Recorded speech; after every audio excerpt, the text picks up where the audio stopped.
اعوذ باللہ من الشیطان الرجیم بسم اللہ الرحمن الرحیم۔ القرآن 7999 کے معزز پیارے ناظرین، یہ واقعہ سورۃ الکہف کی ایک نہایت غور طلب تفصیل پر روشنی ڈالتا ہے۔ آئیے اس کا مکمل ترجمہ اردو میں پڑھتے ہیں۔ سوال: سورۃ الکہف میں کتے کے اپنے اگلے پاؤں پھیلانے کا ذکر کیوں کیا گیا؟ اور جب اصحاب کہف دائیں اور بائیں کروٹیں بدل رہے تھے تو کتا کیوں نہیں پلٹ رہا تھا؟ ہم میں سے اکثر نے سورۃ الکہف سینکڑوں مرتبہ تلاوت کی ہوگی، مگر شاید ہی کبھی اس بات پر غور کیا ہو کہ قرآن نے کتے کے پلٹنے کا ذکر نہیں کیا، حالانکہ ہمیں بتایا گیا کہ اصحاب کہف کو دائیں بائیں پلٹایا جاتا رہا تاکہ ان کے جسموں پر زخم یا سڑن پیدا نہ ہو۔ ایک جرمن طبی سائنسدان نے کہا، ایک دن میں سفر کر رہا تھا کہ ایک نوجوان میرے پاس آیا اور مجھے قرآن مجید کا ترجمہ شدہ نسخہ پیش کیا۔ میں نے شکریہ ادا کیا اور اسے جیب میں رکھ لیا۔ ارادہ یہ تھا کہ نوجوان کے جانے کے بعد کسی کو شرمندہ کیے بغیر اسے کوڑے میں پھینک دوں گا۔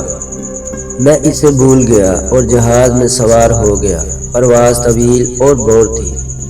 جیب میں رکھا وہ نسخہ یاد آیا تو میں نے اسے نکال کر ورق الٹنے شروع کیے۔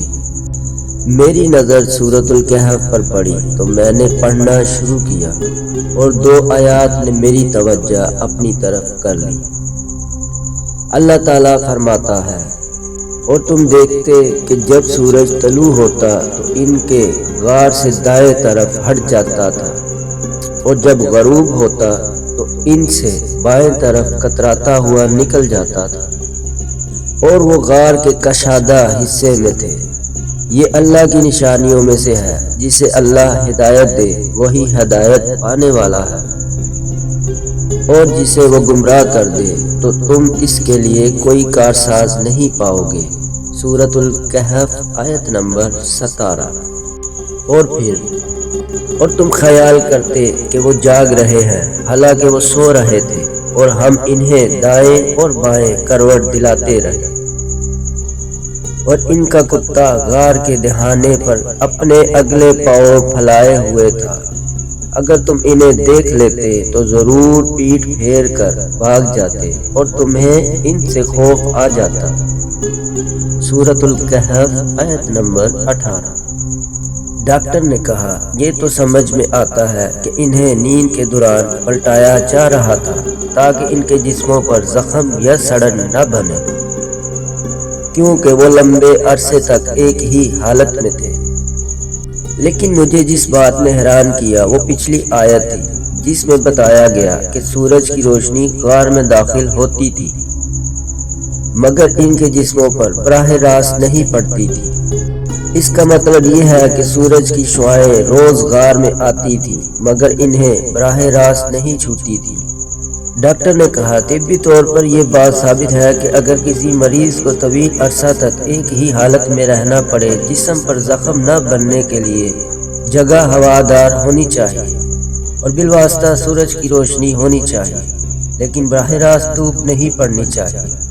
پھر جب اس نے اگلی آیت پر غور کیا تو اسے احساس ہوا کہ واقعی نیند کے دوران جسم کو حرکت دینا زخموں اور سڑن سے بچاتا ہے، مگر جس بات نے اسے انتہائی حیران کیا وہ یہ تھی کہ کتا تو نہیں پلٹایا جا رہا تھا، وہ صرف غار کے دہانے پر اپنے اگلے پاؤں پھیلائے ہوئے تھا 309 سال تک، مگر اس کا جسم نہ سڑا نہ گلا۔ یہ بات اس جرمن ڈاکٹر کو مزید تحقیق پر ابھار گئی۔ اس نے علم فزیالوجی کے تحت کتوں کے جسمانی بناوٹ اور حیرت انگیز طور پر دریافت کیا کہ کتوں کی جلد کے نیچے ایسے غدود پائے جاتے ہیں جو ایک خاص مادہ خارج کرتے ہیں۔ یہ مادہ جسم میں زخم یا سڑن کی صورت میں پیدا ہونے سے روکتا ہے جب تک کتا زندہ ہو، خواہ وہ حرکت نہ بھی کرے۔ اسی لیے صحابہ کہف کا کتا پلٹنے کا محتاج نہ تھا۔ یہی قرآنی معجزہ اس جرمن سائنسدان کے اسلام قبول کرنے کا سبب بنا۔ بیان کا نقطہ: سب سے زیادہ حیرت کی بات یہ ہے کہ اس غیر مسلم سائنسدان نے صرف پہلی مرتبہ سورۃ الکہف پڑھتے ہی ان نکات کو محسوس کیا، جبکہ ہم میں سے کتنے ہی لوگ روز قرآن پڑھتے ہیں مگر غور نہیں کرتے۔